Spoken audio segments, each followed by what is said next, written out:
या देवी सर्वभूतेषु अस्कंदमाता रूपेण संस्थिता नमस्तस्यै नमस्तस्यै नमस्तस्यै नमो नमः। नमस्कार, आप देख रहे हैं कशिश न्यूज का खास कार्यक्रम माई दरबार।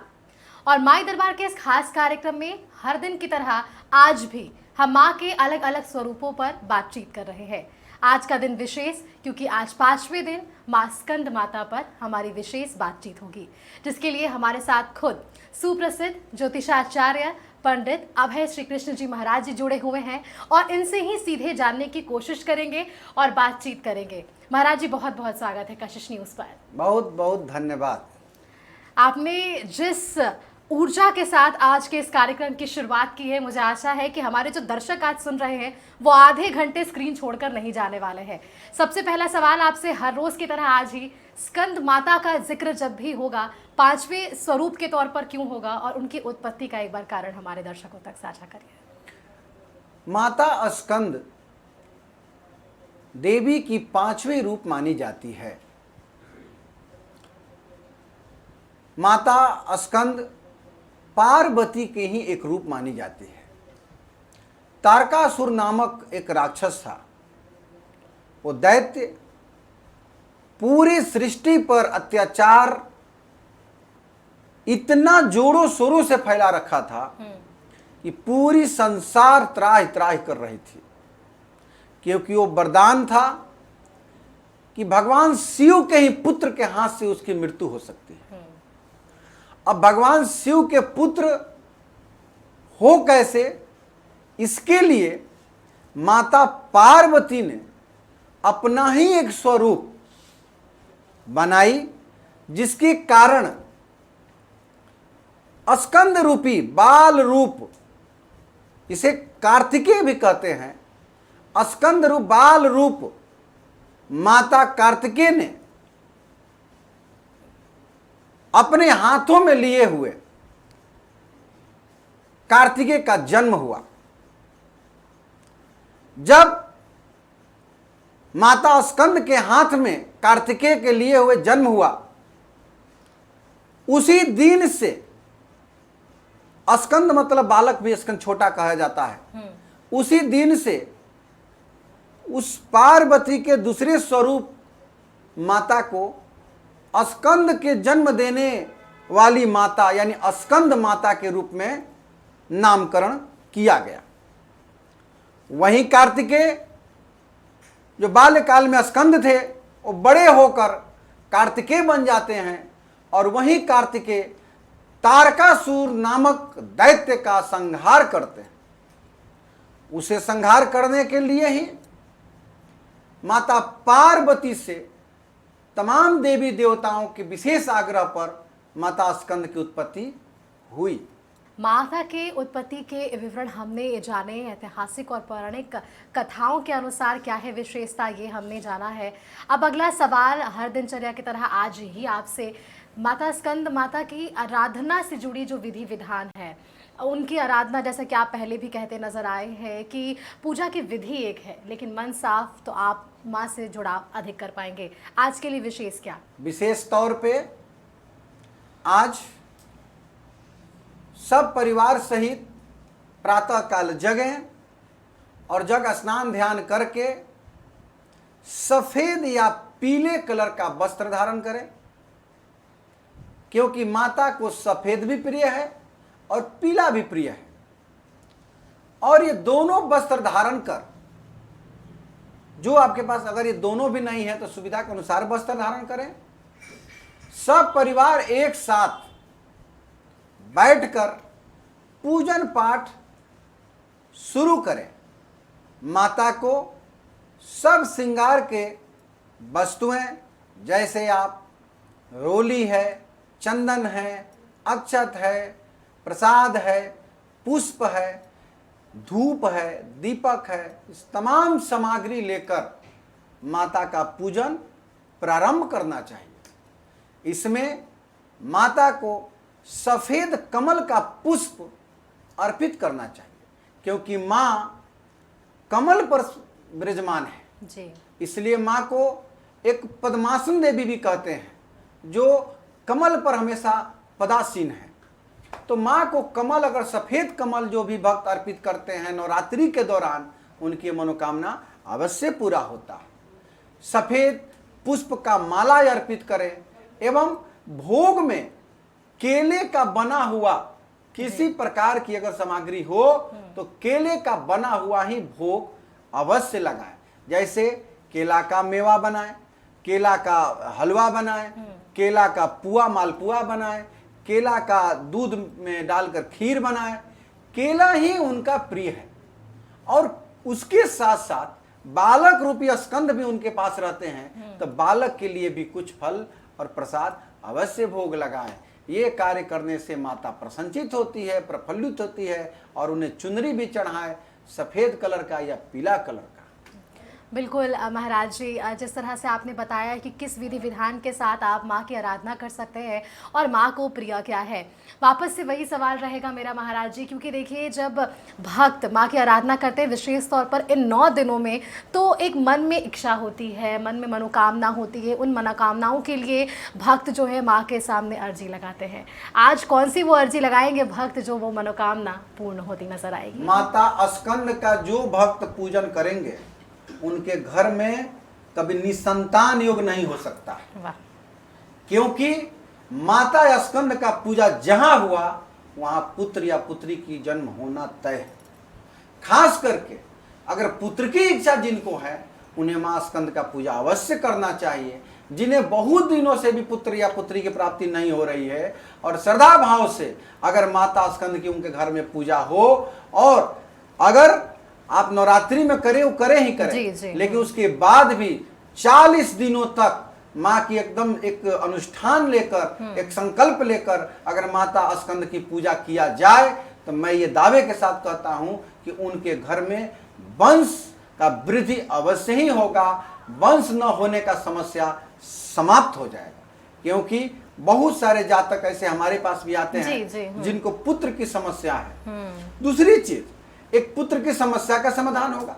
और वैसे बालक जो बाल्यकाल में बहुत चंचल हो, थोड़ा बदमाश हो, हल्का फुल्का नटी हो, थोड़ा सा इधर उधर तोड़ फोड़ करते हो, एग्रेसिव हो, गुस्सा बहुत आता है, वैसे बालक को भी अगर शांत करना है तो माता स्कंद की पूजा करें, क्योंकि माता स्कंद विशेष तौर पे बालकों पर आशीर्वाद बनाती है, क्योंकि माता को बालक ही प्रिय माना गया है, इसलिए बालक का पूजा अवश्य करना।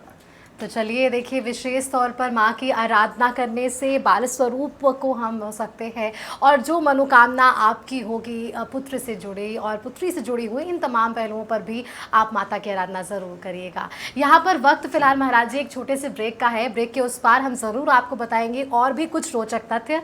रुकते हैं यहाँ पर फ़िलहाल एक छोटे से ब्रेक के लिए। ब्रेक के बाद एक बार फिर से आप सभी का स्वागत है। ब्रेक पर जाने से पहले माता स्कंद के बारे में हमने बातचीत की और ये ज़रूर जाना कि बाल प्रेम माँ को बहुत ज़्यादा है, और जो इच्छाएं हैं, जो परिवार वालों की इच्छा होती है कि उन्हें पुत्र की प्राप्ति हो महाराज जी, माँ के आराधना से वो जो उनकी मनोकामना है ज़रूर पूरी हो जाती है।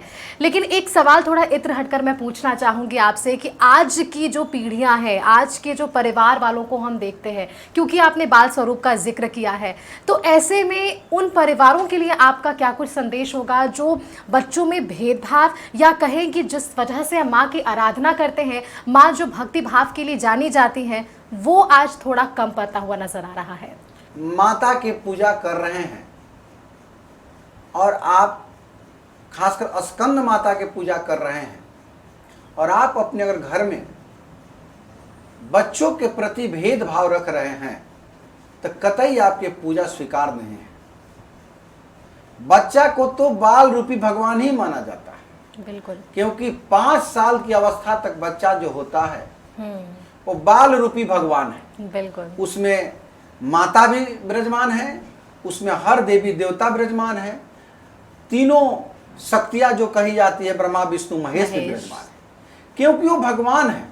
अगर उन्हें भगवान के स्वरूप नहीं माना जाता तो 9 दिन के पूजन के बाद हम कन्या पूजन क्यों करते हैं? बिल्कुल, इसलिए ही करते हैं। और एक माता के पूजा के माध्यम से एक निर्देश दिया जाता है कि आपके घर के बच्चे जो हैं उन्हें एक भाव और प्रेम और लगन, इससे आप लालन पालन करें। बिल्कुल, बिल्कुल। अब क्या है कि अर्थ का युग है, तो इस अर्थ के युग में सारे लोग धन के पीछे तो जरूर है, धनोपार्जन करने की चेष्टा में लगे रहते हैं। उसमें मैं भी देखता हूं कि बच्चों के साथ जो प्रेम और ममता निखर के आना चाहिए, ये नहीं मिल पाता है। बच्चे प्रेम और ममता से दूर बनते जा रहे हैं। लेकिन इस श्रद्धा पूजन पाठ में भी लोग जाता है, मैं देखता हूं बहुत सारी महिलाएं पुरुष को गए 2 मिनट खड़े हुए ध्यान किए चले गए। ये पूजा नहीं है, ये आप केवल लोगों को दिखा रहे हैं कि आप पूजा कर रहे हैं। अब तो पूजा से ज्यादा लोग फोटोग्राफ में बहुत विशेष ध्यान देते हैं कि हम पूजा नहीं करें तो फोटो वाले हो जाए।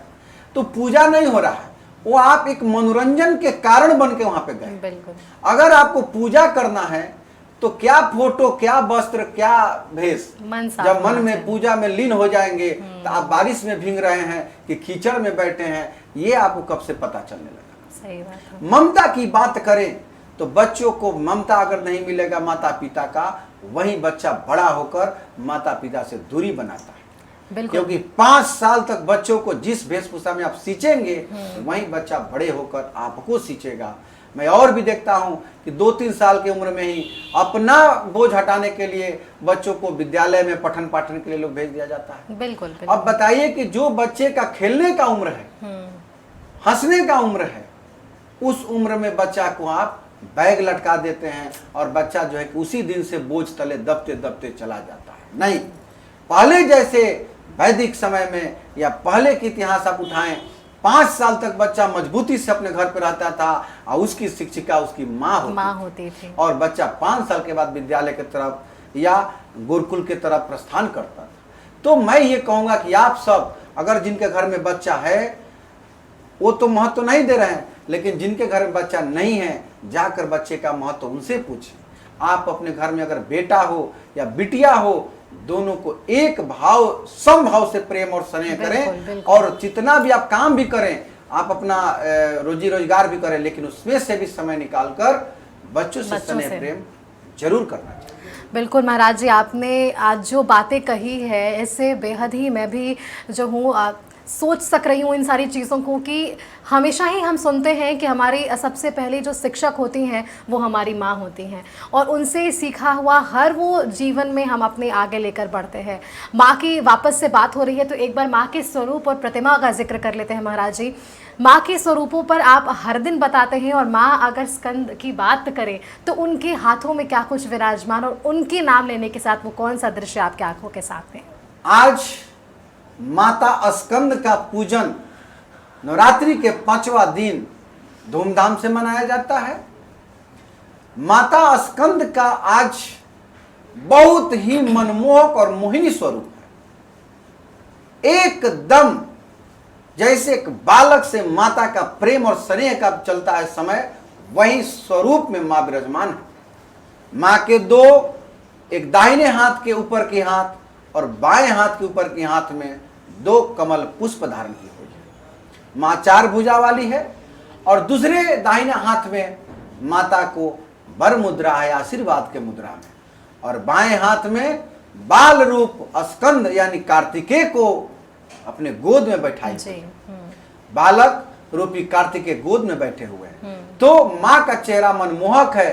पीले और श्वेत वस्त्र में माता अति मनमोहित लग रही है। मां का रूप और स्वरूप देखकर दूसरे कुछ वस्तु देखने का मन नहीं करता है। बिल्कुल, माँ की जब प्रतिमा और माँ के जब उस रूप को हम देखते हैं तो सच में हम कई घंटों तक माँ की आराधना में लीन होते हैं और शायद हमारा मकसद भी यही है इन कार्यक्रमों के ज़रिए, ताकि हम आप माँ के उन आप तक स्वरूपों के बारे में जिक्र कर सकें कि माँ किन स्वरूप में आज पूजी जा रही है। और भी सवाल लेंगे, फिलहाल यहाँ पर वक्त एक और छोटे से ब्रेक का है, जल्द वापस लौटेंगे।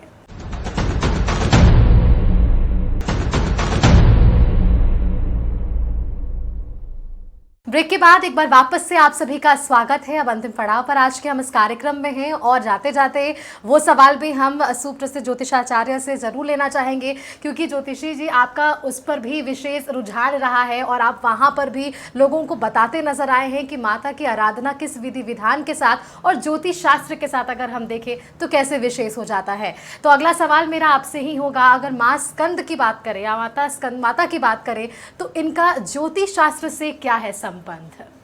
देखिए, माता स्कंद जो होती हैं, क्योंकि मैंने पहले भी बताया कि बालक से विशेष संबंध उनका है जी।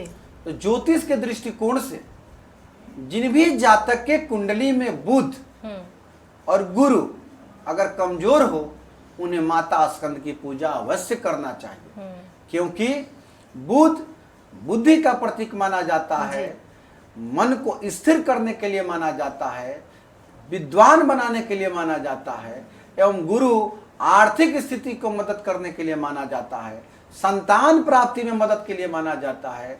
तो ज्योतिष शास्त्र के अनुसार जिन जातक के कुंडली में गुरु बुध अगर कमजोर हो, उन्हें माता स्कंद का विधि विधान पूर्वक पूजन करना चाहिए और अपने घर में बच्चों का भी पूजन अवश्य करना चाहिए, क्योंकि बालक अगर प्रसन्न होगा तो माता स्वतः प्रसन्न हो जाएगी। बिल्कुल, क्योंकि कहते हैं ना कि जो आपने संबंध बताया है तो हर एक माँ अपने बच्चे से जुड़ी होती है। तो अब ऐसे में एक और आपसे यहाँ सवाल जुड़ जाता है महाराज जी की, वो कौन सा ऐसा मंत्र जिसका हम आज के दिन विशेष तौर पर प्रयोग करते हैं और पूजा के विधि विधान में हम उसे जोड़ सकते हैं? माता स्कंद के लिए आप पूजन पाठ के दौरान दुर्गा सप्तशती का पाठ अवश्य करें, कवच किल अर्गला का भी पाठ करें, पूजन के बाद क्षमा प्रार्थना करें। या देवी सर्वभूतेषु मां स्कंद रूपेण संस्थितां नमस्तस्यै नमस्तस्यै नमस्तस्यै नमो नमः। या ओम ऐं क्लीं स्कंद माते रूपेण संस्थिता, या ओम ऐं क्लीं स्कंद माते रूपेण नमः। कोई मंत्र का जाप करें, जो मंत्र आपसे हो सके उस मंत्र का स्मरण करना चाहिए। इस मंत्र का स्मरण करने से सभी काम आपका बन जाएगा। बिल्कुल, चलिए, बिगड़ते काम ही तो इसलिए कहते हैं कि माँ बनाती है और अर्जी बस लगानी है। आप अर्जी रखिए भगवान के पास और माता रानी के पास, माता रानी हर वो मनोकामना आपकी ज़रूर पूजा और करेगी। इन सब के बीच चलिए हम अंतिम पड़ाव पर हैं और महाराज जी से मैं निवेदन करना चाहूँगी कि जिस तरह हर रोज़ की तरह हम अपने कार्यक्रम के समापन में वो विशेष आरती सुनते हैं और उसमें सम्मिलित होते हैं, तो चलिए उसी ओर हम सभी आगे बढ़ते हैं। चंद्रमा मनसो जात चक्षुः सूर्यो अजायत श्रोत्राद्वायुष प्राणश मुखादग्निरजायत। कि मातु दुर्गे उमा विश्व जननी रमा, मातु तारा एक जगदम्बा तेरा सहारा, एक जगदम्बा तेरा सहारा। जिनके मुंडन के मले मालिका हो, जो संचति संग्रहति कालिका हो, जो संचते संग्रहति कालिका हो। रूप भी चंडिका, रूप भी कालिका, रूप धारा। एक जगदम्बा तेरा सहारा, एक जगदम्बा तेरा सहारा। मन वचन दोनों ने हार खाई, तेरी माया नहीं पार पाई, तेरी माया नहीं पार पाई। क्या करे निर्वाचन वेद ने ते कथन करके हारा।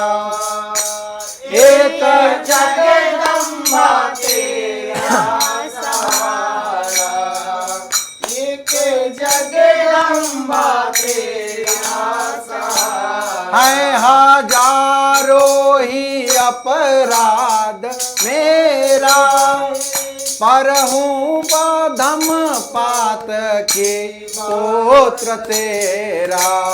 दुष्ट होए यादा तो भी माँ को सादा पुत्र प्यारा। एक जगदम्बा तेरा सहारा, एक जगदम्बा तेरा सहारा। तेरे ज्योति से उदय दिवाकर, सुशोभा से सुशोभे सुधाकर। सुशोभा से सुशोभे सुधाकर। देवी सेवक पर हो नजर का एक इशारा। एक जगदम्बा तेरा सहारा। मातु दुर्गे उमा विश्व जननी रमा, मातु तारा। एक जगदम्बा तेरा सहारा, एक जगदम्बा तेरा सहारा। बोलिए माँ दुर्गे की, माँ स्कंद माता की। बिल्कुल, कहते हैं माँ अब तेरा ही एक सहारा है और आपके ही मार्गदर्शन से हम सभी भक्त आपकी दिखाए राह पर आगे बढ़ रहे हैं। और इसी के साथ मैं बहुत धन्यवाद देना चाहूँगी हमारे महाराज जी का कि आज वो हमारे साथ जुड़े, अपना कीमती वक्त हमारे दर्शकों तक साझा किया। हर दिन की तरह आज भी माँ स्कंद माता के बारे में विशेष जो है बातचीत हमारे साथ करने के लिए बहुत बहुत धन्यवाद महाराज जी। बहुत बहुत धन्यवाद। कशिश न्यूज़ चैनल के माध्यम से जो एक प्रयास लगातार 9 दिनों तक माता का भजन पूजन एवं विधि सभी श्रोतागण भक्तगण तक पहुंचाने का ये कोशिश बहुत ही सराहनीय है। मैं सभी भक्तों से ये आग्रह करेंगे कि आप ये सारे कार्यक्रम को जब भी मौका मिले अवश्य देखें और देखकर इससे अपने जीवन में उतारने का कोशिश करें। श्रद्धा भाव से माँ का पूजन पाठ करें, आपका जीवन धन्य हो जाएगा। मैं कशिश न्यूज़ चैनल को धन्यवाद देता हूँ कि आप इसी तरह देवी देवता और धर्म के कार्य में भी संपूर्ण रूप से सहयोगी रहें। बिल्कुल, बेहद धन्यवाद महाराज जी आपका। तो देखिए, आज 5वें स्वरूप माँ स्कंद माता के बारे में हमने बातचीत की है। माई दरबार के ज़रिए हर रोज़ हम आपसे जुड़ रहे हैं और माँ के अलग अलग स्वरूपों पर बातचीत कर रहे हैं। आगे कार्यक्रम में आप अगले पड़ाव पर देखेंगे छठे माँ के स्वरूप यानी कि माँ कात्यायनी की विशेष व्याख्यान। फिलहाल इस कार्यक्रम में इतना ही, दीजिए हमें इजाज़त। नमस्कार।